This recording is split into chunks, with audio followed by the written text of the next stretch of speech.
Hi everybody, happy to meet you for the module titled Why, What and When to Assess. Before venturing into this module, let us look into a demo of an educator's day in a preschool. On a Monday morning, a facilitator welcoming the children of her center looks at a 4-year-old Ritvika running towards her and joyfully showing her new spectacles and saying, "Now I can see Chota Bheem even sitting on the sofa of my living room." The facilitator recollects the vision screening camp organized by the school and the parents being notified regarding the vision equity of Ritvika. A few minutes later, when the children were seated in the classroom, the facilitator enters the room and wishes children good morning and asks them to arrange themselves for morning prayer. She finds Melvin laying his head on his table with his eyes closed. Though Melvin woke up and teamed up for prayer, the facilitator took note of the behavior of Melvin in her observation record. As the classes were going on, the facilitator saw Rahul disturbing the child sitting beside him by pinching her, by scribbling on a worksheet, and the other child looking at him helplessly. The facilitator wonders why Rahul is so aggressive and decides to have a detailed analysis by meeting his parents in the evening. This vignette of a facilitator's job within the first half an hour of her experience in the Early Learning Center brings in the vitality of observing every activity and behavior of a child. Though these even seem to be so normal in day-to-day activities, every assessment made by the facilitator is important for the effective learning and development process. Though the systematic assessment of children's behavior and progress involves too much time than it would take for providing learning experiences, assessing the child's learning and development provides vital information for the facilitator as well as the parents to make wise decisions about the child. Every facilitator should believe that assessment is not an added task to her job, but rather an integral aspect of her role as a facilitator. This module on assessment deals with why, what and when to assess young children concerning early learning centers and comes to you in the form of 3 videos.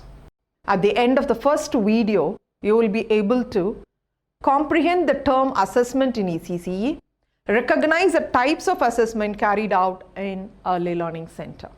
Now, what is assessment? To use assessment suitably and precisely among young children, the facilitator should acquire a deeper understanding of the term assessment. Assessment is generally defined as the ongoing process of gathering evidence of children's learning and development, then organizing and interpreting the information to make informed decisions about teaching pedagogy. However, the term evidence in the above said definition has to be furthermore elaborated. It is defined as evidence is something that indicates a child's learning, such as a response to a question or their solution to a problem. Hence, evidence has to be collected systematically over time by using varied relevant sources of assessment in such a way that judgment of a child can be made by the facilitators and the specific actions manifested in the child. Now, let us have a look on the types of assessment.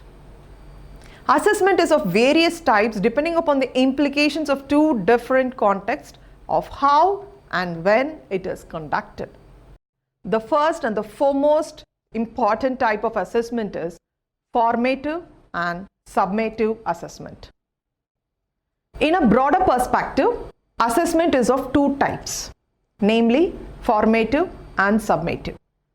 Now let us understand it in detail. What is formative assessment? It's a process of gathering information about children, whereas summative is summing up or evaluating the effectiveness of experience after it concludes. Here, the evaluation is a process of making a judgment from the results of the assessment and is normally considered as the final step. And why formative assessment is used or summative assessment is used? Formative assessment is to provide appropriate support to progress and to decide on the next step in the teaching learning process, whereas summative is to make judgment about assessment results. And on the aspect of when it has to be conducted, formative assessment has to be conducted now and then as a teaching learning process, whereas summative assessment has to be conducted at the end of an educational experience. And how is it to be conducted? Formative or through tests and feedbacks, whereas summative is through the final exams. But in a preschool, it is by comparing the observation of a child's progress in relation to the observation made at the beginning of the year. Now, the second type of assessment is about informal assessment. It is defined as information gathered for use by teachers to make routine decisions in the classroom. For example, a teacher while narrating a story finds few children uninterested.